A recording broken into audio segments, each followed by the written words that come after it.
Now, good morning. It's February 1st, 2024. I'm Colie Brice, and I'm here with a beloved friend and mentor, teacher, Dr. Michael Picuirro, and we are just gonna have a little chat. We've haven't really caught up properly since the late 80s. So, good morning, sir. Good morning, sir. Colie, you and I have been, oh my goodness, you're right, since the late 80s, but I did see you a couple months ago. We were at a funeral. And I just saw you just for a little while. I didn't go to the repast because it's hard for me to drive at night. But it was such a delight to see you, and I'm so glad to see how successful you are, but also very impressed with the fact that you stuck with your art. And I know in theater, in music, you know more than anybody. There are you're a guitarist and a great guitarist, and there are a million of great guitarists, or millions and millions all over the place who need day jobs, and you found you've devoted your life to your art. I'm incredibly impressed with how the amount of music, the amount of art that came. One of the Andy Warhol's biggest things when he had the art factory in New York City was produce. I taught for 42 years. I knew a lot of students who were amazing musicians. I don't think there's anyone that I've ever come across that has been as young as you are and has produced 40 albums. I mean, the Beatles didn't produce 40 albums. They've produced 11 or whatever. So anyway, I'm incredibly glad to be here. I'm looking forward to catching up with you on some things, and I've got a couple of questions to ask you as well. Well, thank you. That's a pretty big setup.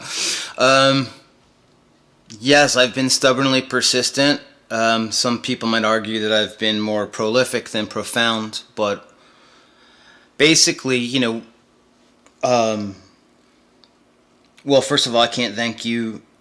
I'm gonna have you sharing some of the blame for my life direction because it was first stepping onto the Saraville War Memorial High School stage as a sophomore, I believe, in our town. Yeah, it was a sophomore because I believe they didn't have freshmen back then. Correct. Yes.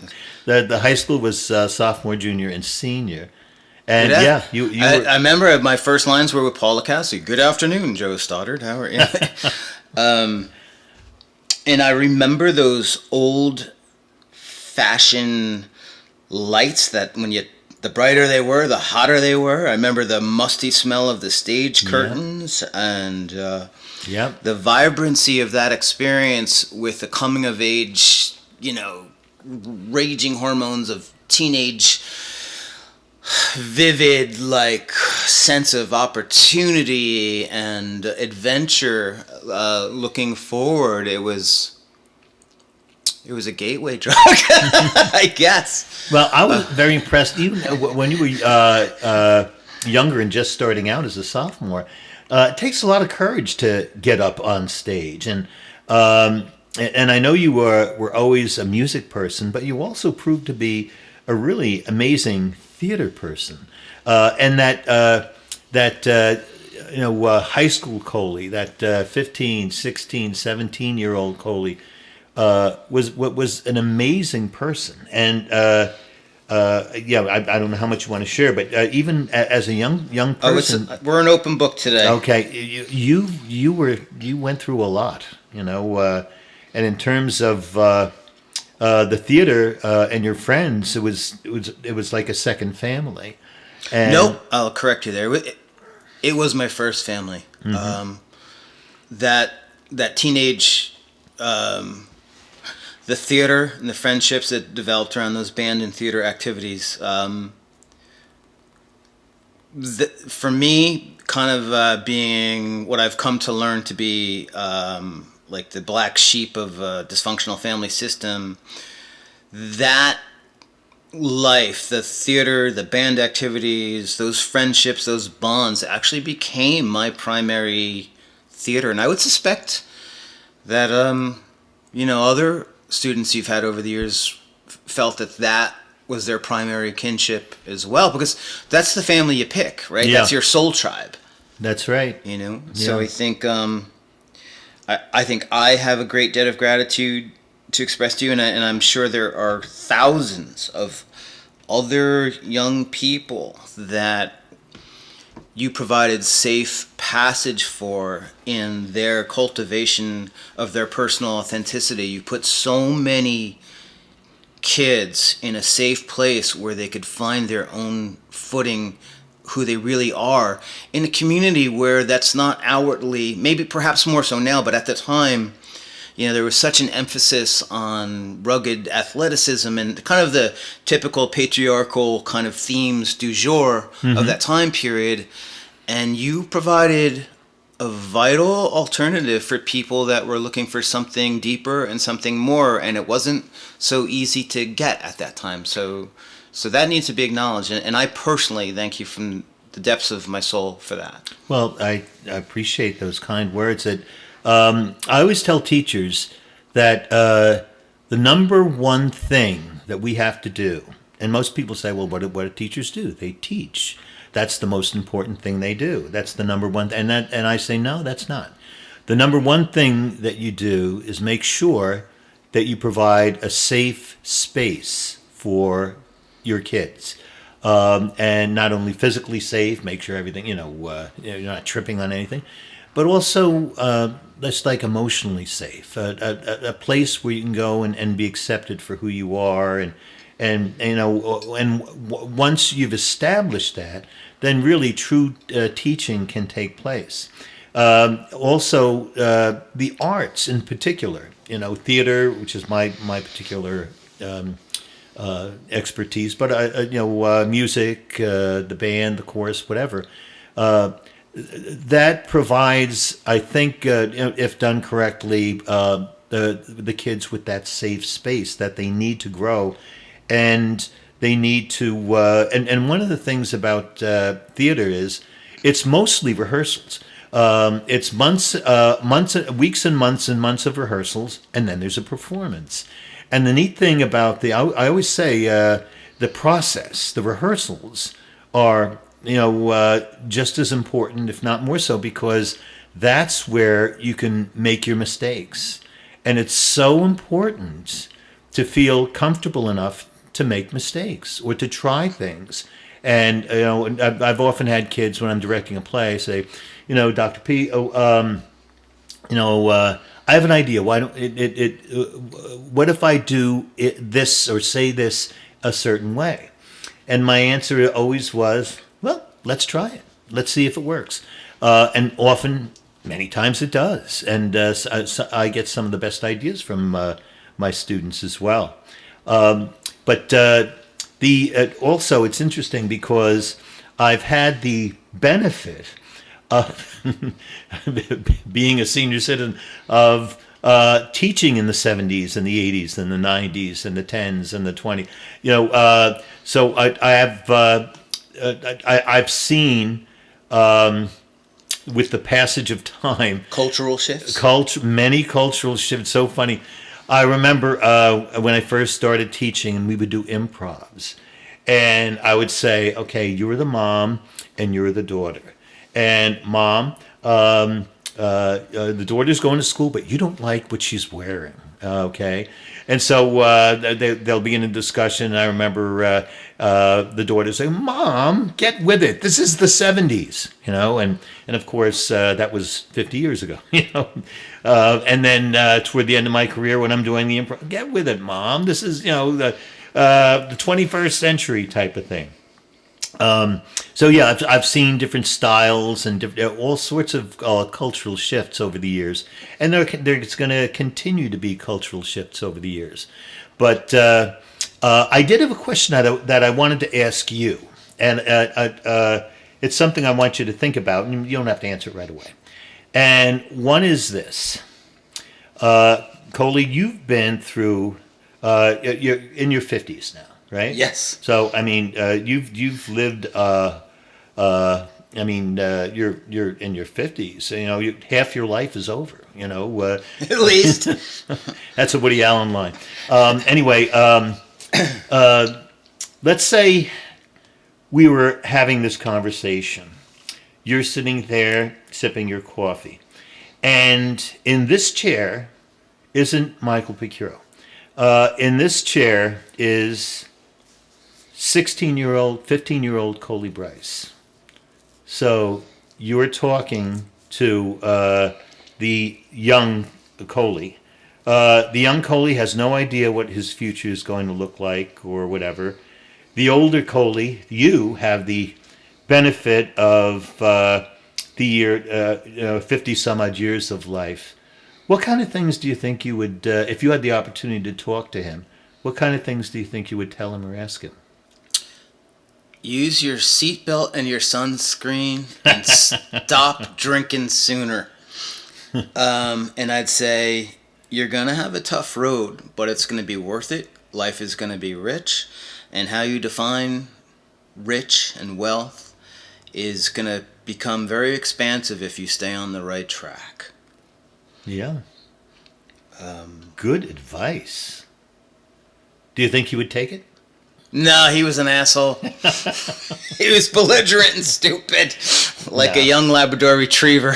No, he wouldn't. No, I don't know. He would have probably considered it, but he probably I don't know. He kind of had he started adult life a little sooner than he expected to, and he kind of. You're talking about improvisation. Well, his life has been an improv. Yep. So, considering the choices he had and the resources that he was entrusted with at the time, I think, he did a pretty good job. I don't know. Oh, absolutely. I always say he's still alive.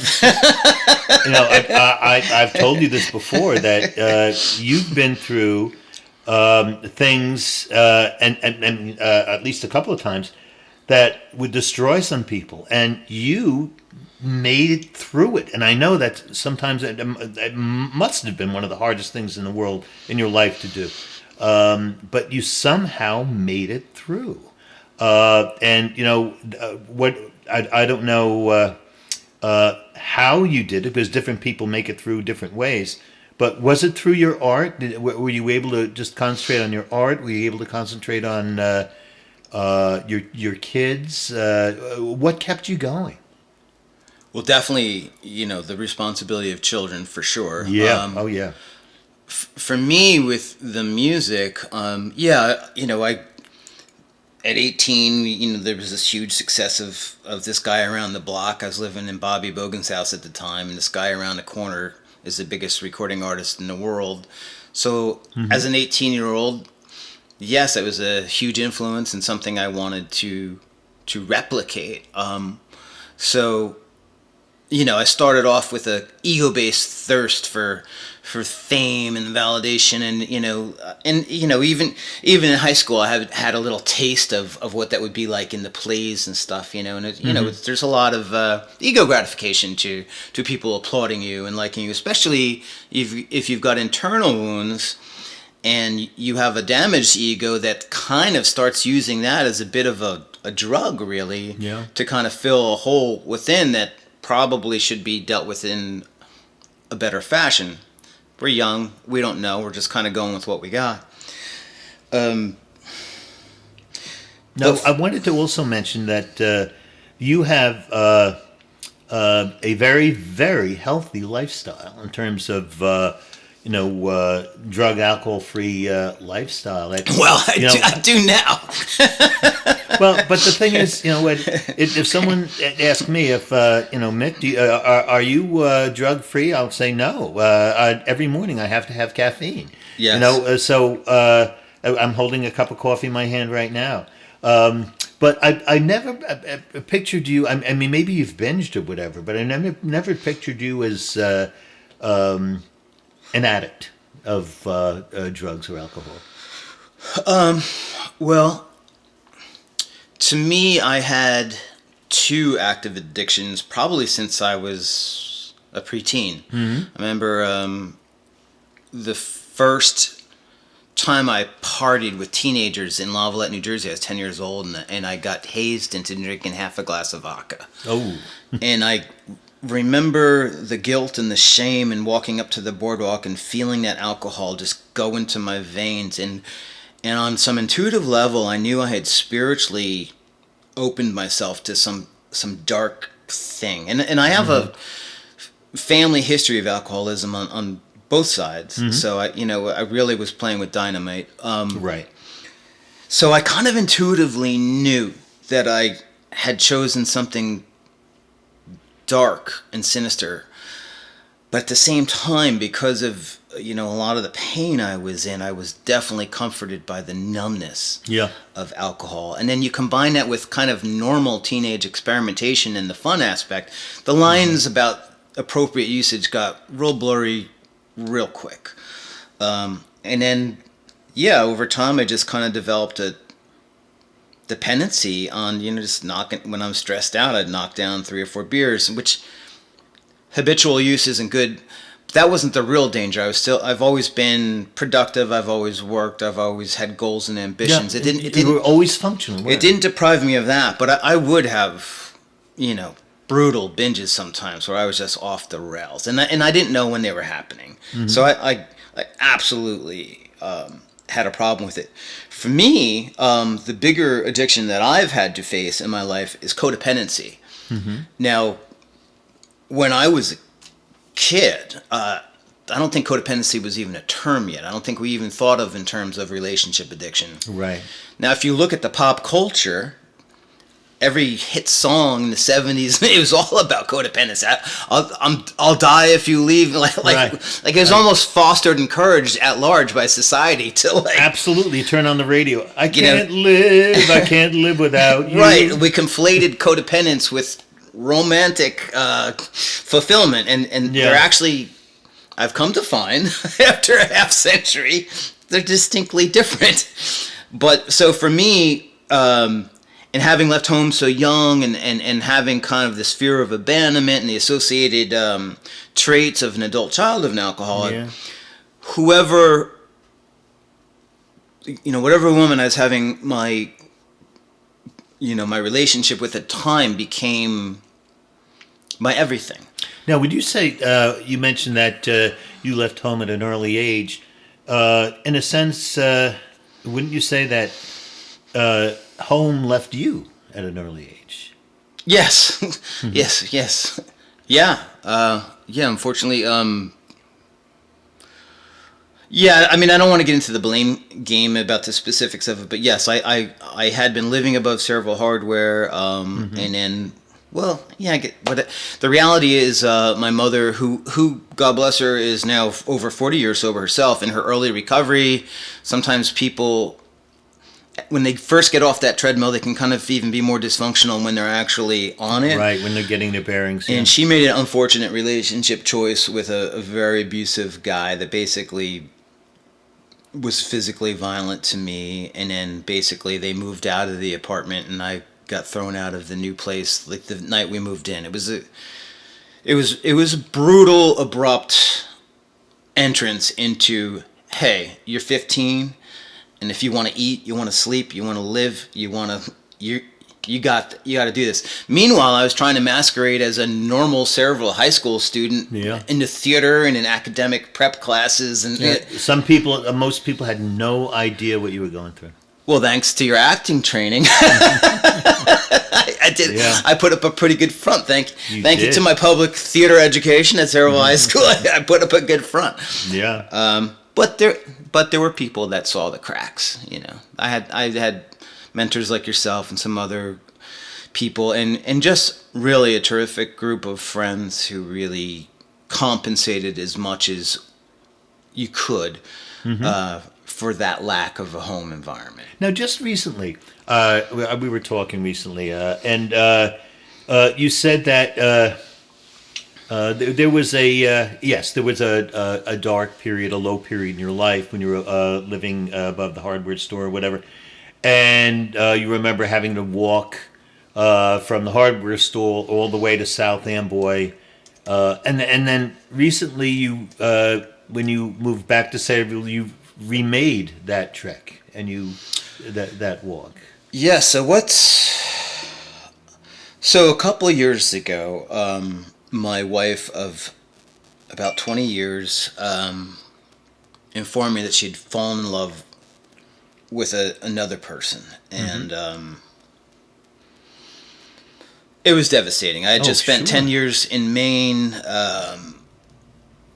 building an epic life there with her and my son Elijah, and starting to figure out retirement, and things were going well. We had a lot of worldly, we had the blessings of material resource. Things were going. And you were comfortable?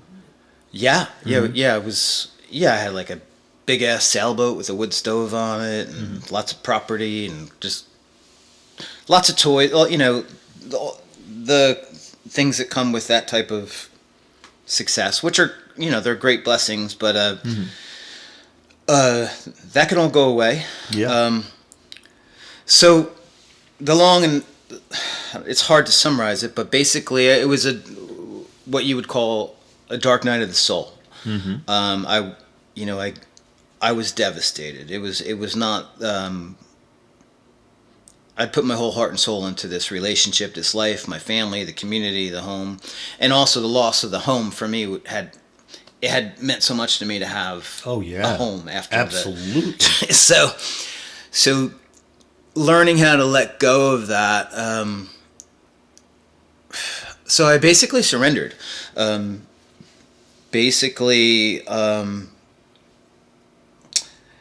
I chose to look within, see my own deficiencies in character, my own shortcomings. I had in 12-step recovery, there's a step where you have to kind of take a personal inventory of your own stuff, and because it's when you've been through a lot of stuff and people have wronged you, it is comfortable to play the victim card and kind of like, well, this person, I'm not as bad as that person. Like, right. It's real easy to play that game. It's easy to blame, yeah. It is, and you might even be entitled to it, depending upon what you've been through.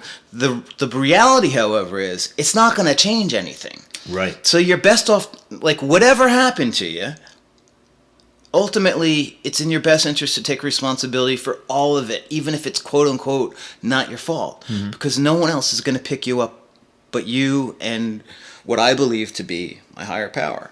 Yeah. So I started this journey into recovery, and I was always aware of all these principles and stuff, but I was so busy working and paying for, whatever the kids needed, or sure. like I was just in that grind, and there was enough material accomplishments occurring that made me feel like I was on the right track, and like everything looked good on the outside, but I had been avoiding this internal reckoning with my core wounds.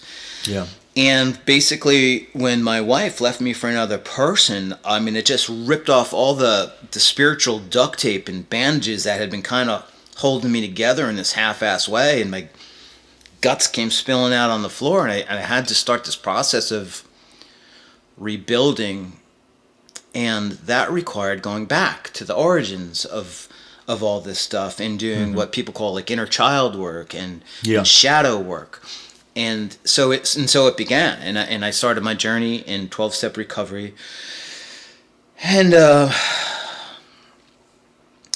I found myself going to like AA meetings in like the firehouse where I used to drink with my dad, and at the church where I was confirmed in Waretown. There's a meeting I go to in Sayreville on Monday nights, and just accompanying not just the 12-step program, but taking that invitation to do like what you had just suggested. What would you say to your younger self? So I find myself on this journey of going back to all different versions of my younger self and like, listen, mom, dad's not hugging you. I'm hugging you now. I love you. You're coming with me. We're together.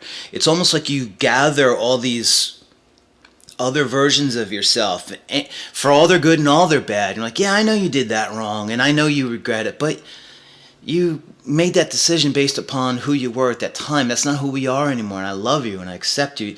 You know the Ho'oponopono prayer? What is that? It's a Hawaiian prayer for healing. It's like, I love you, I'm sorry, please forgive me, thank you. Oh, it's a beautiful, And succinct, to the point prayer. And it's kind of like a general thing for any situation, really. If you're having conflict with someone and you want to try and clean that energetic cord, it's useful for that.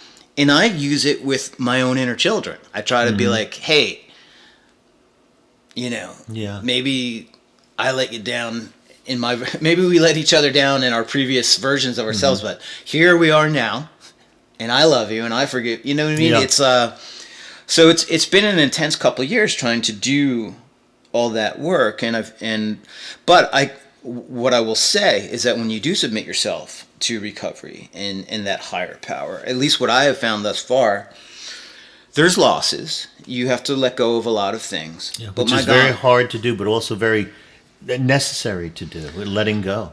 Yeah, it's very difficult, but when you do, there's a freedom to it, isn't there? There's a freedom, and when maybe you want to pour out that glass of sour milk because there's like some fresh squeezed pineapple juice coming right behind it as soon as there's room in the glass. Because even though I suffered some losses, my life has been a testament to just the miracle of recovery. I'm very grateful for the life I'm living now. I'm inheriting a really cool home in La Valette. I'm enjoying the healthiest, most beautiful personal relationship of my life with a lovely woman. Yeah, she indeed is a lovely woman. And So yeah, it's been intense, but it's been really cool. And it's also kind of been like a full circle journey. I started on Washington Road at 15. And here we are on Washington Road. I was in the plays, and I was out in California, and I was in this band, I was in that band, I was in the Asbury scene, and I lived in Maine for 10 years, and I cut out a life in the wilderness there, and then I get thrown back to Jersey. Now I'm back in La Valette and Saraville where it all started. Yeah. And it's come full circle. It has come full circle. And of course, we're all of us are works in progress. But it's so important and to reach a point where you can look at yourself in the mirror and say, I like what I see. I love who I am, and so many people can't do that. You can. Well, some days more than others, for sure. I mean, I'm still working out plenty of things. Sure, as we all are. I mean, self acceptance is always, I think, it's like keeping the rust off a car. Like I don't think, or like trying to weed dandelions. They always come back. Yeah. So I think it's like an ongoing process. I don't think we're definitely never done. No. But the first thing you'd ask me was about the music, and this is how this whole journey kind of ties in, because yes, the music. One thing that I did do, despite all that, I mean, I've moved over 60 times in my life. If you give a definition that moving is taking all your personal belongings to live somewhere for an indefinite amount of time, I've moved over 60 times in my life. Wow. It's been intense. I went to 10 different elementary schools before I even got to Saraville. Yeah. So I was hell-bent determined. Even when I left home, I was like, you can do whatever you want. I'll live on the street, but I'm going to graduate with my class. I'm going to stay in my activities. I was in Troop 96, proud to say. I was like, you can take away everything, but you're not going to take away. No, you stayed, and to your credit, I remember, when you were in Freehold or whatever, we were able to get you to Saraville, and that's so important. Are we allowed to, are we past the statute of limitations where we could talk about that now? Oh, absolutely. Dr. Picuirro, in his infinite kindness and generosity, and at professional risk to himself, actually drove me for a better part of a year back and forth from Saraville and Freehold so I could stay in school in Saraville. Yeah. Now, a lot of people Back would in do the that. 80s. I can't thank you enough for that. No, it's I think it was so important for you to do that. It was a lifeline. Yeah, It was a lifeline. Exactly. And it's also incredibly important. We're talking about, and I'm sure when you reach your age, certainly when you reach my age, every once in a while you think about your mortality. Oh God! And you think, and you've got a long ways to go, and Maybe. and hopefully me too. And then none of us are guaranteed tomorrow. Nope. But one thing for sure is death and taxes, and eventually all of us are going to be a memory. And I always say the most important legacy one can leave, and it's very simple, is to be a good one, just to be a good memory. And I feel so bad for people who, when they pass and people say, oh, what a pain in the ass he was, or whatever. That's not going to be you. Depends on who you talk to. The thing is, and we're going forward here. You have raised two children, and a good father, an artist. In other words, the world is a better place because of you, because of the children you raise, because of the music you make. And not everyone can say that. That's a very noble goal, for everyone, to leave the world a better place than when you found it. And you, being an artist and being a musician, have a legacy of, and I mentioned it before, of just looking at your music, the music that you've done. And I remember when you started off, you were in a band called Gemini. You were in a couple of other bands. You were a solo artist. You literally have never stopped with that, which is really, really cool. Most people, as you very well know, are when they're in high school, they're in a band. Then then everyone goes off to college and they're not in a band anymore, and then they may play, whatever. They grow out of it. Yeah, you never grew out of it. You were always devoted to that. There are certain things that you've held on to in your life that kept you going, and music seemed to be one of them. Well, see, the thing is, the piano, the guitar, in those dark days where I was, right before I left home in Sarajevo, I was living above the hardware, so I had like my cool room with my Christmas lights and my stereo and my rock and roll posters, and I was ardently practicing guitar many hours a day. I was so ignorant about it. I had borrowed a guitar from this guy Billy Mayer, whose parents used to own Sarajevo Bar, and I was playing an acoustic guitar upside down and backwards for 2 years before someone even pointed out to me that I wasn't even playing it strung the right way. Hey, Paul McCartney did the same thing. Of course, he's left-handed, but I'm left-handed too. Okay. So that's why I was playing it upside down. I didn't know any better, but I think that jubilant voyage into just purely exploring music without the rules kind of opened my brain to kind of different processing and thinking about things, so that when the more formal knowledge came in, it just kind of gave me an expansive, I was very impressionist. I didn't mind blurring outside the lines a little bit. Mm-hmm. And I think that served me well. But the thing is, for me with the music, there was always, like any kid within a couple 100 miles of the nuclear bomb that was the impact of Bon Jovi's success. Everyone wanted a piece of that kind of thing. But for me, the deeper thing, and even well before that, was playing the guitar, tugging on those strings. Ben, I remember you told me I was going to be a blues player, and you were right. Yeah. Because that... playing the guitar and music in general, it was so cathartic, and it was a way for me to metabolize kind of the raw pain I was in and transmute it into something useful. Mm-hmm. So one thing I am proud about is I didn't stray away from that journey. My whole life I've been recording and writing music and releasing it, and I listen to some of it on Spotify, and it's I could flinch, because basically I didn't have time to make masterpieces. I was working, raising kids, whatever. So I kind of did more like charcoal sketches. But I'm like, you know what? I'm gonna publish it, because I don't know if I'm ever gonna have a chance to do that. So I have like such an eclectic catalog of some things that are like full on, like well produced tunes, and then I have things I've recorded on my phone and released. But to me, it was more about the documentation of the work. It was about my personal journey.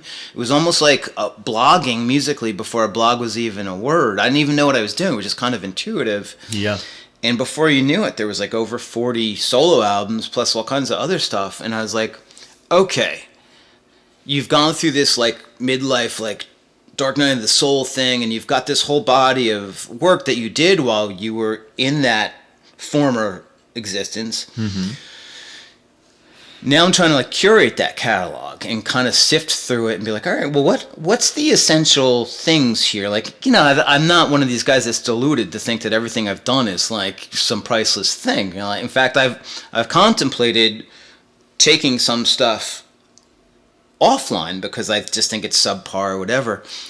But what I've found in the reckless abandonment of just releasing everything is that every little thing, every little song, every little soundscape, what you might dismiss of your own perspective on your artistic output that you think is trivial or sophomoric or mundane or too saccharine, whatever it is, sometimes it finds its home somewhere on like a podcast in another country halfway around the world, and the person's using it for a little background for something that like you don't know where your art's going to serve, and it's not necessarily where you want it to serve or where you expect it to serve, and you're not necessarily going to be rewarded for the things that you think you should be rewarded for. So I've kind of submitted and surrendered to the process of just doing it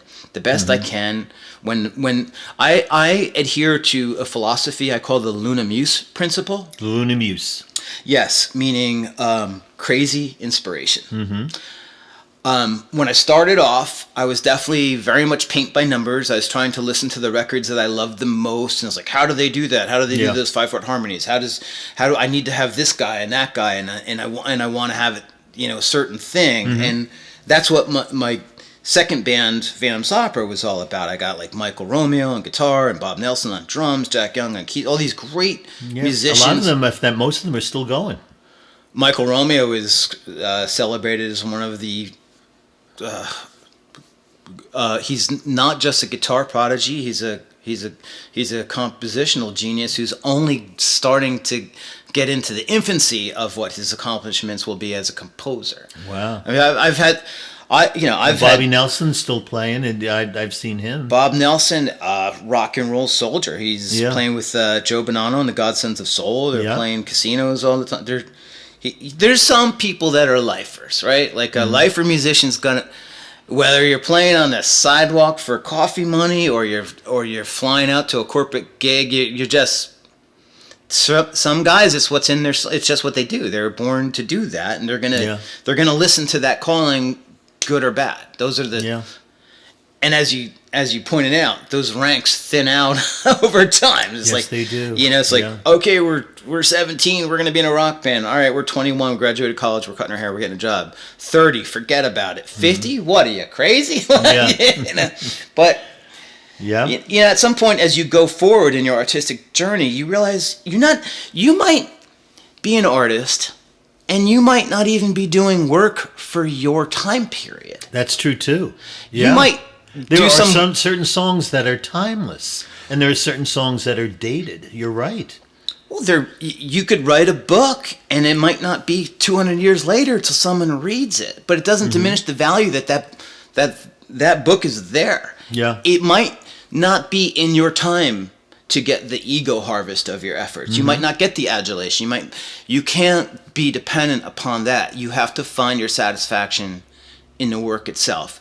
And if other blessings come, embrace them, be grateful and humble if they come, but I don't think that can be the pursuit. I think the pursuit has to be refining the work itself, adhering to the Luna Muse principle. So for me, I started off in a regimented way. I wanted to like do it right. And to that effect, like, you know, Phantom's Opera, we headlined the Stone Pony and Birch Hill and Club Benet, and we played the Art Center with Southside Johnny. We did all those things you could do in the circuit to quote unquote make it. And then, you know, and those were some really good venues. Yeah, but then the grunge happened, and we were the antithesis of anything even remotely culturally relevant at the time. We just went from, like, you know, being contenders to the throne to, like, we weren't even allowed in the stable, right? Yeah. And that was crushing, because I was only 23 years old. Yeah. But it was also a blessing, because I think if I'd had any type of significant success at that stage in my life, I think I would have become crystallized in some limiting ego perception of myself. I would have been some kind of cliche. Yeah. So you're frozen in time. Yes, I've seen it with some of my acquaintances that have had that type of success. And when you have success at a young age and everyone's telling you you're all great, it's very hard to grow beyond that, because you almost become entombed in your own ego perception. Yep, that's happened to some playwrights. Tennessee Williams, Arthur Miller had incredibly good successes at the beginnings of their career, and kind of Orson Welles in film, and then lived in the shadow of their successes all their lives. They did things, and they did some very good things, but, you know... right, you get that big ego you got to carry with you, and you get out of your own, which, you know, that's not necessarily the best, healthiest thing for your art. Your art needs danger. Your art needs struggle. Your art needs oppression. Your art needs something to... Well, you need to be challenged, and it doesn't have to be complicated. A lot of people in the arts, think the more complicated the better. I'll give you blues for an example, which I always thought that was your thing. They say that, you know, the chord progressions, it's the easiest to learn, but the hardest of all the genres to master. I mean, to master the blues. It's like, as you know, as a musician, there are 8 notes, and there are an infinite number of songs you can make with those. And it's music especially. Now, there's 8 notes in the major and minor scale. There's 12 notes in the chromatic scale in Western music. But plus we have diminished chords. Eastern music has all these tiny inflections in between. So I was just going to get to that, because one of the Beatles got into Eastern music. Right, the notes between the notes. Yeah, George Harrison. Have you incorporated any of that into your music and in your art? Right, so with the Phantom's Opera Pursuit, we had like 3 albums that got released in 36 different countries. We had a little taste of commercial success. I was in like a bunch of European and Japanese magazines and all this stuff. I had a little taste of what that type of success looks and feels like. But then Bob Nelson, of all people, took me to a Grateful Dead show. And I had never understood the Grateful Dead. There's Deadheads. You mean the cultural following, the infatuation? Yeah, I didn't get it. Get it. I listened to the music, and it sounded kind of like sloppy and off key. And these kids, they're always the nicest people, you know. Yeah. Smoking weed and playing hacky sack during recess and during lunch hour. And I always liked Deadheads. I always thought they were sweet people, but I didn't understand the devotion to the music. I just didn't get it. I was like coming from like, it's got to be tuned perfectly, 5-part harmonies, athletic, virtuoso guitar lead. Like I had a certain mindset about what good music was. Anyway, Bob took me to a Dead show. This guy, Doug Skoko, was a famous Cerebral Deadhead and a wonderful piano player. He shows up just as Jerry Garcia is tuning up, and gives me a hit of acid. Now, I'm not saying that this is for everyone, but for me, the acid hit hard. I basically, listening to that music, and then it's not just the music, it's the whole scene, the whole culture, the whole thing. But for me, it was the first time I experienced an observation of myself beyond self-limiting ego beliefs. And I realized I could almost look at myself like, oh, I see. You are a reaction to your ego wounds and your cultural influences, and you are on this path because all these things happened to you, and you saw other things happen to other people, and you're just kind of figuring out the calculus and triangulation of replicating that. Right. And then I was like, whoa. Yeah. And then I realized you don't have to be that. You can start from scratch and start figuring out who you are outside of those influences. And I don't think you're ever, at least not for me, I don't think I'll ever be like completely free of external influences and things that have impacted me. Right. But at least it inspired me to be aware of those influences. Yeah, it sounds like a very you had an insight. It was an insightful experience. It was. I invested in my own studio recording equipment, and I decided upon this Luna Muse principle. Whereas if it came to me, if the idea came to me, regardless of how ridiculous or stupid or silly or shameful or whatever it was, if this lost child, via the form of a musical idea, came to me and wanted to manifest itself, I was going to do my best to honor it and bring it into the world. Some of these things make me cringe. I think some of them are just kind of like being 6 years old and listening to a crime drama at TV, and I just had I don't know where it all comes from, but some of it's, but it was the excavation. It was allowing all these things to come through that created room for some of the things I feel quite comfortable saying I wrote or performed. Like there's some things I'm like, damn, I like that. I still like it. It's 20 years later. I'm proud of that. Now I had to kind of birth a lot of mediocre things that I don't feel quite the same amount. But had I not allowed the freedom of everything to come through, I don't think I would have gotten to the better things. Yeah. So that's why I still believe in the Luna Muse principle. Crazy inspiration. Just honor it, you know? Now, you were born in the late 1960s, right? June 3rd, 1968. Yeah. And throughout your life, you're old enough now to have seen an incredible, I mean, it's almost like a different world in terms of technology. You were born, but even when you were in high school, there were no cell phones. There were no computers. My uncle had one in his Lincoln Town car. Right, in cars, right. But you've seen so much technology change in so many ways. I think Generation X has a very interesting and unique vantage point. They do. Yes, they do. Like the baby boomers, we recall the analog world. We remember the rotary phones. We remember grandparents talking about baking their own bread and living on the farm. We can remember going to yard sales when we were 10 and seeing old farming implements and an era where there was still a high degree of self-sufficiency. But we were also the first preschoolers to play Pong. Yeah. And Atari 2600, and we have been at the ground zero of watching the analog world. I guess we can argue whether it's for better or for worse, but we live in this world of AI and algorithms and all this. To me, I have an affection and fondness for the analog world. I liked it when people were excited about buying a new record. Yes, you remember record.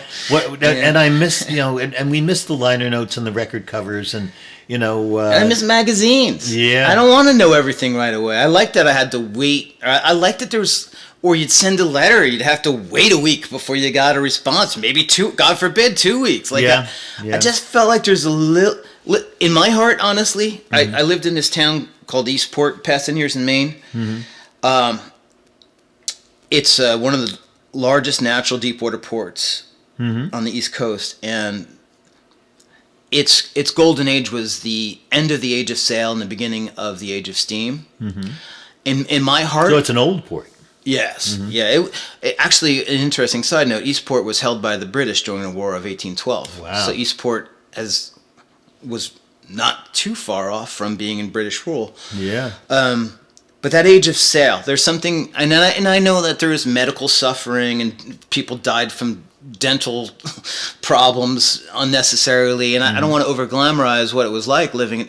But my God, just imagine what it must have been like in life, where you're at a wharf and a ship comes in from just traveling a couple thousand miles, and you're getting to taste tea from another country, for the first time, and hearing acoustic instruments, and I kind of feel like the modern technology, we are starving on a soul level, and we're overstimulated in other ways. It's definitely a double-edged sword, like you said. Medically, technology in all the different areas. There's some good, but you lose something. Well, I think an argument can be made of like what is the value of technological innovation without a commensurate effort in cultivating sociological evolution, that we might be good stewards of the technology we have. Yeah. And sadly, I don't see. I don't know. I think we're at a crossroads. Well, as you probably know more than me, being a music person, these days you can sing, and if you're off tune, you could with technology correct your off tune singing. Right? Oh, you're going to hear a grumpy man now. Yeah, I hate that. I hate it. I don't know if I was ever a great singer, but I worked hard with a voice that I was given. You were a very good singer. You sang in. I remember you sang in musicals that I directed. Human voice is so subjective. One person will be in love with your voice, another person will find it annoying as hell. Joe Cocker, Bob Dylan. Right. You're not. Rod Stewart. It's not only one man's trash is another man's treasure, and it's also how you sell the song too. Yeah. So that's an interesting thing about being a lead singer, right? Because you play lead guitar. There's definitely a distinct signature to that. You play bass or drums or whatever. The human voice. It's the only one you have. Yeah. You're not. It's. When you take a criticism as a vocalist, it hits a little harder because it really is by its very nature, it is personal. But at some point, if you keep going, you realize I can just do the best I can do with what I've got, and that means some people are going to like it and some people won't. But auto-tuning to me, I don't know. It just puts this artificial layer. I don't mind if I'm. Well, first of all, I think we also have to distinguish between a singer and a vocalist. Yeah. I think you can be a great singer and a mediocre vocalist. I think you can be an amazing vocalist and a horrific singer. Some people have a charisma that, regardless of the pitch or intonation values that they're emitting, there's something in their voice where they can go through. You're right. Yeah. There's some people that are spotless tonally, but they are lacking something that really captivates. Now, the best can do both. Yeah. But auto-tuning just kind of squashes all those little. It just makes everything kind of sound pleasant. It's like musical Prozac or something. And I don't like it. I don't like it at all. I mean, when we talk about art and specifically music, it's like you said, it's so subjective. And one person will listen to a song and not like another person will listen to a song, and it really, really affects them, deeply or emotionally or whatever. And I think that's true with most the various genres of the different arts. My response to it has been lately? What? So, there's so much, you go online, social media, there's auto-tuned, looped, mashed up, sampled, all this stuff, and people lip-syncing to these beautifully filtered videos or whatever. What I do now, if I'm out doing a live gig or something, I record with the mono memo field of my phone, and then I just throw it up on YouTube. Yeah. No auto-tuning, no Pro Tools. Some performances are better than others. The music comes out mono, is what you're saying? Yeah. Yeah. But there's no pitch correction. There's no nothing. I'm just like, okay, well, if you book me, you know, I'm more or less going to sound like this. Yeah, this is what I sound like. Exactly. Right, and I'm not like, it just feels so, it almost, just recording in mono with an acoustic guitar and a vocal without auto-tuning has become like an act of defiance in an era of like all these plugins and all this stuff. And like, I know there's people that can take the technological capabilities. I mean, I don't mean to diminish, like there's some amazing engineers that can actually use these technologies and have a mastermind of kind of doing things that were never technically capable to be done before. And I respect that there is an art of that in itself. It just, for me, you know, I'm a Rockosaurus wreck. I just still like singing and playing the guitar. Well, I mean, and like, you know, people have done back in the 50s and 60s amazing things with less technology. And Sgt. Pepper's was done on a 4-track recorder. Well, in fairness, 2 4-tracks. Or 2. Well, yeah, you're right. 2 4. But yes, no, and you know, honestly, I think those limitations back. Well, first of all, to go into a studio, you had to be good. Yeah. Like, I remember the first time I went in the studio with Gemini. We were just like some teenage kids messing around, and we sounded like it. You know, Gemini was when you were in high school, right? Yeah. A few years later, I was in Phantom's Opera, and these were world-class musicians. We rehearsed 3 or 4 nights a week, 15, 20 hours a week. We practiced our harmonies. We practiced our craft. And then when that band went in the studio, it's like, damn, that sounds pretty good. Yeah.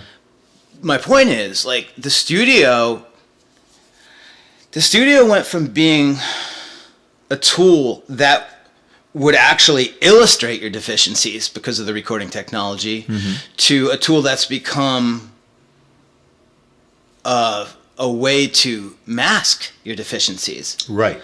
And that's at a disadvantage to the people that are actually genuinely talented and have put the work in. Because you used to have to work your ass off to sound good in the studio. You actually had to work on your talent. And now I think sometimes you have kids that are spending less time playing guitar and they're spending more time on editing one note to make it sound the way they want it instead of actually just woodshedding some more. Yeah.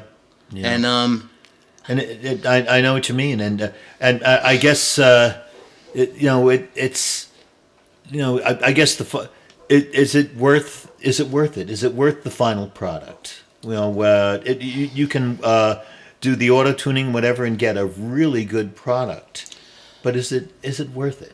I don't know. Maybe I'm just like a grumpy old guy, and I don't get it. Quite possible, but I think there's a reason why we still listen to Frank Sinatra recordings. I think there's a reason why we still listen to the Count Basie Orchestra. I think there's a reason why we still love old country recordings of Patsy Cline. I think there's a reason why we still like listening to these classic rock albums that, you know, we heard on FM radio. There is a level of craftsmanship and effort, a human factor that I think technology, people aren't working as hard for records. Like, well, when I listen, I always tell people this, and they they say I'm crazy. I love the sound of listening to a really good record, a vinyl record. I love the sound of that. I love the mono sound. I know arguments can be made. It's not technically as perfect. And art is hard to describe. My description of listening to an album, a vinyl album, is for me anyway, there's a warmth to it. There is, and maybe that's just because that's the sound I grew up with. But it's something that I really like, even though the occasional little hiss and pop, I can, it's all part of it. You know? Well, believe it or not, there's some interesting ideas about why that sounds better to you. Okay, so a record could be mono or stereo, but it's an analog medium. Yes, it is. Okay, so a lot of these records were mastered off of analog tapes. Okay, so the distinction between analog audio and digital audio. Analog audio doesn't have any set frequency limit of what's going out there, right? Typical 16-bit 44.1 wave samples that a lot of our streaming stuff are derivative of. Right. They have a definitive cutoff point. Now, when we were going into the digital era in the early 90s, we're like, well, what's a big deal? Because your average middle-aged person can't really hear over 15, 16 kilohertz anyway due to industrial noise pollution. I once went to Princeton and attended a lecture by this guy, Rupert Neve. You may have heard of a Neve console before. Some of the greatest albums ever recorded were recorded on Neve consoles by this audio engineer, designer, genius guy. Yeah. He gave a talk and he offered to speculate. Now, this is the guy, he's got all the scientific and technical credentials to back him up. But even after a lifetime in audio design and creating a legendary product that top world-class professionals around the world have heralded for decades, he postulated the theory that since the analog medium, the record, even with the extra noise and stuff, it doesn't have a definitive cutoff. And even though we may have a limitation to the physiological capacity of our hearing apparatus, we are beings of electromagnetic energy, and that additional frequency may be interacting with us on some electromagnetic energy plane that gives us an extra sense of warmth and lift. That's really cool. An interesting explanation. Now, and it begs the next question I have for you in terms of technology. Someone like myself, who started out with the Beatles' White Album, then got the 8-track, then got the cassette, then got the CD, then is streaming it. Where does technology go from here? I mean, what other forms can you envision music and even visual go from? I mean, with visual, I'm thinking maybe 3-dimensional stuff or whatever. But where do you think we're going to be? What kind of technology are you going to see 10, 20, 30 years from now? Okay, so I used to be vice president of marketing communications for a company called Mobile Fidelity Sound Lab. Do you remember the gold CDs that said original master recording? Yes, I do. I was their marketing guy first. Yeah, but I have a number of them were classical CDs. Okay, so they're an audiophile label, and they're always pushing to release the highest audio quality consumer media formats available, whether it be a CD or 180-gram vinyl that was half-speed mastered, or there was explorations in high-resolution DSD surround technology at the time I was with them. And basically, in the early 90s, there was a digital audio revolution, which was wonderful in many respects and horrific in others. And that was the time when people were waiting for their albums to come out on CD. Well, yes, there was a lot of reissue work going on the back catalog. But there was something else that was occurring here. So basically, it was the introduction of low-cost digital recording technology, which leveled the playing field for a lot of independent artists to have access to high-quality recording technology. It didn't necessarily give them the expertise to use it properly, but it opened the door for a lot of people to start fucking around with a lot of different ways of doing audio, and some amazing miracles happen. Now, the problem was, these early digital formats, they were not genuinely the same audio quality as these great studios. And I remember in my early career in the music industry... In other words, they were a bit inferior. Absolutely. It was about 80% there. So in the early 90s, I was working for Polygram Records. I was their chief archivist. And I went all over different studios all around the country, and London, and a lot of these big studios that were designed by architectural and acoustic engineer geniuses, they couldn't compete with these lower cost options that many people were going to, and it was sad. Like I remember going to LA, and there was like these studios where they had a whole orchestra pit, and the orchestra would watch the film, and the conductor would conduct in real time, watching the movement on the screen. Like these were glorious facilities where people were really on top of their game. Like engineers would know their electronics inside and out. And it was it was the end of a golden age of recording. And Yeah. so there was kind of, now the digital audio, to its credit, was constantly evolving. We were going to 24-bit. We were going from 44.1 kilohertz to 192 kilohertz. There were people that were like, okay, well, we can make this better. We should make this better. We're obligated to make this better. Right. But what happened was that Apple's put out that iPod, right? Yeah. So people had a choice between mobile or fidelity. And most people chose mobile. Most people wanted the convenience of having all their favorite music at their fingertips, and you know, with those earbuds, it sounded good. It sounded great. You know, people chose the convenience and didn't notice the diminished quality of the listening experience.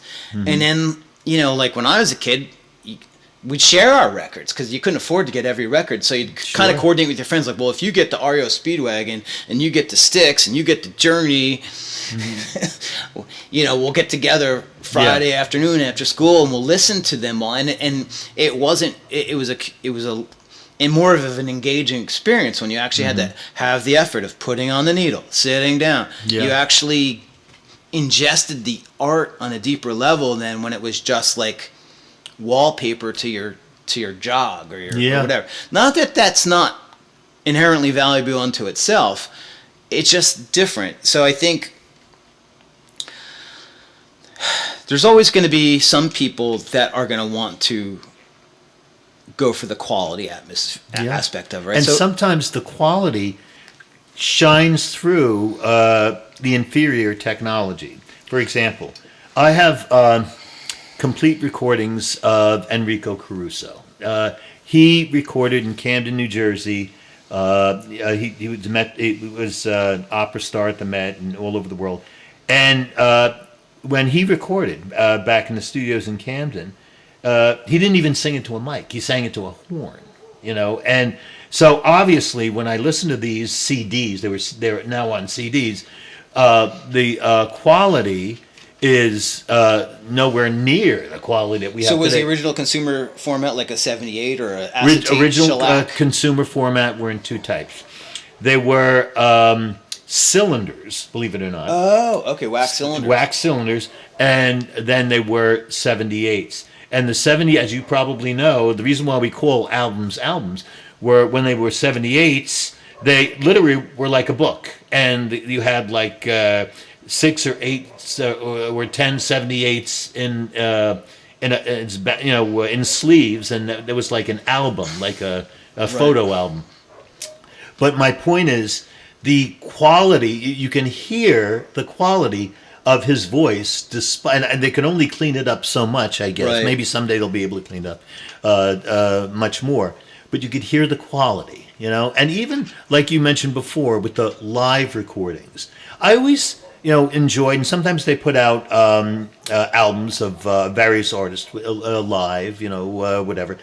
And I'll never forget the on the liner notes of the original Woodstock album, you know, they were saying how they used the analogy of how there may be glitches in the recording or whatever, but look at it like fine leather that has little imperfections or something, you know, something that has imperfections that make it classic or whatever.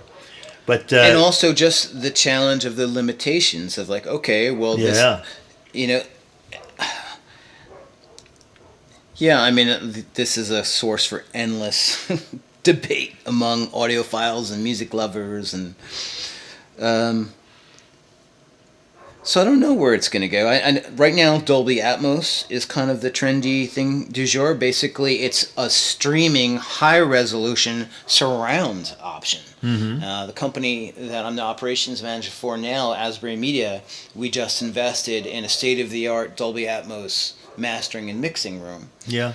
And it'll be interesting to see if enough people care about that expanded capability where it does have commercial growth. And you know, I've lived long enough to see some things fall, some technologies like dueling technologies, and one or the other falls flat on their face. For example, Yeah, but you know what you'll love about this? What's that? Okay. Consider this concept, and I hope someone hears this idea and steals it because I haven't had time to work on it. Uh-huh. So you're sitting in your room and you have like your standard like stereo thing, right? Right. Coley's going to give you a good idea. You better be listening. So surround, right? So you can do anything with that, right? Mm-hmm. What if someone were to write an album specifically for the Dolby Atmos streaming multi-channel format where you're in a bar, Mm-hmm. the band's up front playing, Right. and that's its own thing, but there's a theatrical dialogue between the bar patrons. Maybe one guy's making fun of the band who's doing a comedian thing. Maybe another couple's breaking up or falling in love. Mm-hmm. Maybe there's a guy like having an erotic conversation with his mother on his cell phone, whispering in the back. So this is also performance art in terms of speaking? Right. So it's a play. It's an album. So you go up in front of the front speakers and you only hear the music. Mm-hmm. You go to the back of your room and you hear the guy talking to his mom. So every time you listen to this, there's almost infinite different correlations of what could be what your experience is going to be. I think that's amazing. You know, So to me, that could be the Sergeant Pepper of that format. okay, it very well could. So I don't think anyone's thinking in terms of like that yet. Mm-hmm. So I think when the next generation of creative people, you know, young people, like they grab the technology and they're like 6 hours later they've got a command of it.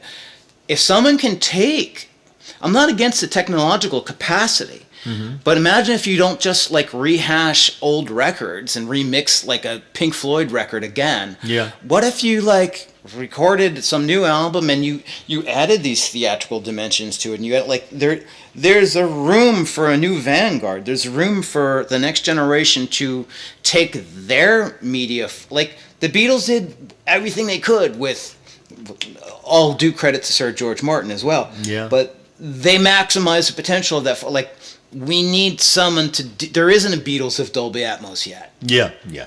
So there's room for it. And I think when someone takes that technology and does it where, oh, you need that to hear the guy breaking up with his girlfriend, or you know, like you need the whole surround experience. Because wouldn't that be interesting? As you walk around the room, you'd replicate feeling like you're in a venue. Like you go to the, if you go to the back of your room, you're going to hear the bartender taking drink orders from people. Yeah. You go up front, you're going to hear the bass player in your face. That is so cool. So that could be done. See, but in order to do that, and you know, I guess people have to, like people who are in the music business, need to be fearless sometimes and not be afraid to make mistakes. Because mistakes will be made. When I was first teaching in the... Well, it's a fear-based game right now, unfortunately. It is, yes. In the mid-1970s, before I taught at Sayreville, I taught at Spotswood High School. And just opened, Spotswood High School just opened.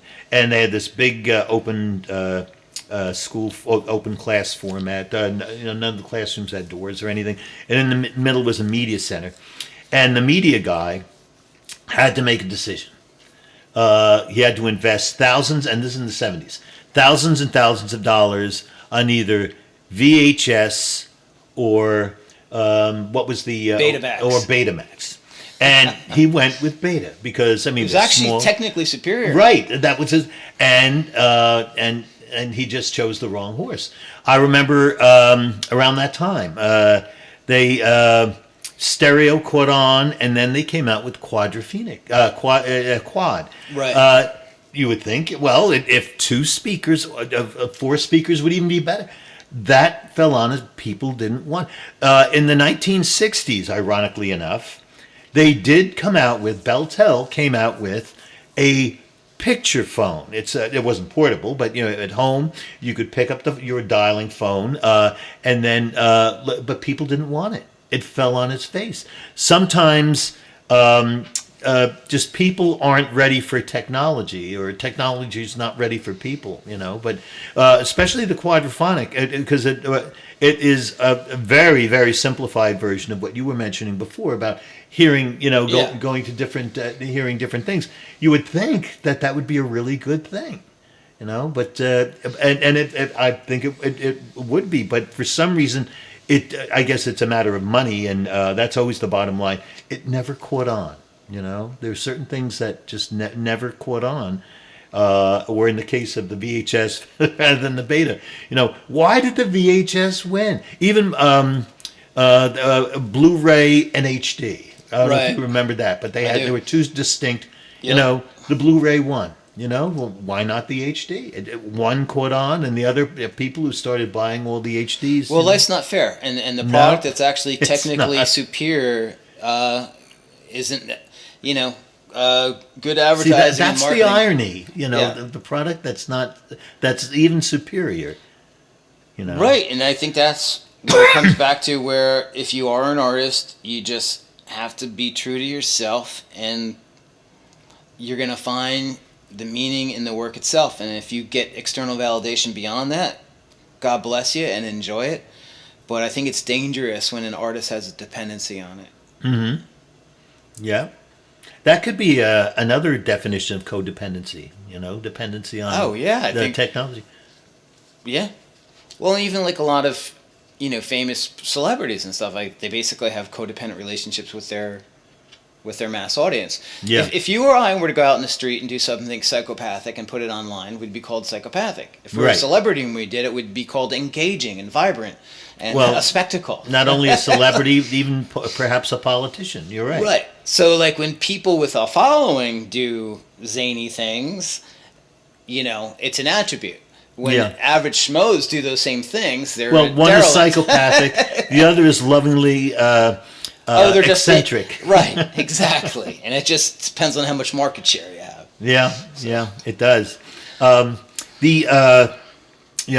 terms of the life of Colie Brice, I always tell people, especially since I re-met you recently, buy some stock in. If you're going to buy some stock in Colie Brice, because his stock just seems to. And I think you're going to have to agree with me.